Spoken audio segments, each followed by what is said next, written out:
Au cœur de Pékin, dans le quartier de Shaoyang, se dresse une demeure abandonnée connue sous le nom de Kaone numéro 81. Construite au début du XXe siècle, cette maison de style baroque a longtemps été le théâtre de rumeurs et de légendes urbaines. Selon la légende, une jeune femme s'y serait suicidée durant la révolution culturelle, après avoir été abandonnée par son mari. Depuis, on raconte que son esprit hante les lieux, apparaissant sous les traits d'une dame vêtue de blanc aux cheveux longs. Les visiteurs de la maison rapportent souvent des phénomènes étranges, tels que des bruits de pas, des pleurs dans la nuit ou des sensations de froid soudain. La maison Kaone numéro 81 est aujourd'hui considérée comme l'un des lieux les plus hantés de Pékin, attirant les amateurs de sensations fortes et les curieux du monde entier.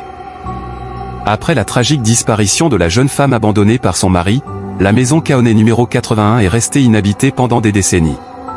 Les habitants du quartier évitaient de s'en approcher, affirmant entendre des pleurs et des gémissements provenant de l'intérieur, surtout lors des nuits sans lune. Dans les années 1980, un groupe de chercheurs en phénomènes paranormaux décida de mener une enquête sur place. Équipés de caméras et de détecteurs de champs électromagnétiques, ils passèrent une nuit entière dans la demeure. Leurs enregistrements captèrent des anomalies, des voix chuchotées en mandarin ancien, des ombres mouvantes sans source lumineuse identifiable, et une température ambiante chutant brusquement dans certaines pièces. Des points. L'un des chercheurs, profondément marqué par l'expérience, raconta avoir vu une silhouette féminine vêtue d'une robe blanche, flottant au-dessus du sol, le visage dissimulé par de longs cheveux noirs. Lorsqu'il tenta de s'approcher, la silhouette disparut soudainement, laissant derrière elle une odeur de jasmin fané. Depuis cet incident, la réputation de la maison comme lieu hanté s'est renforcée. Des curieux et des amateurs de sensations fortes continuent de s'y rendre, espérant apercevoir le fantôme de la Dame Blanche ou vivre une expérience surnaturelle.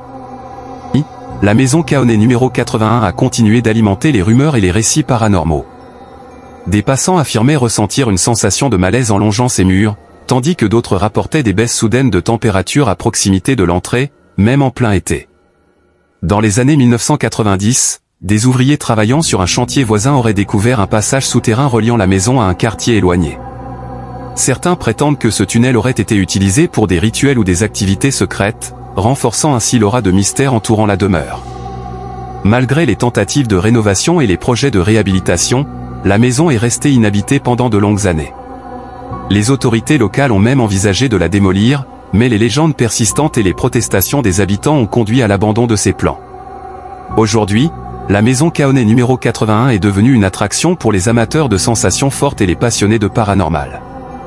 Des visites guidées sont parfois organisées, permettant aux curieux de découvrir l'intérieur de cette demeure chargée d'histoires. Bien que de nombreuses histoires entourant la maison soient difficiles à vérifier, elle continue de fasciner et d'alimenter l'imaginaire collectif. La maison Kaone numéro 81 demeure ainsi un symbole des mystères non résolus et des récits qui traversent les générations.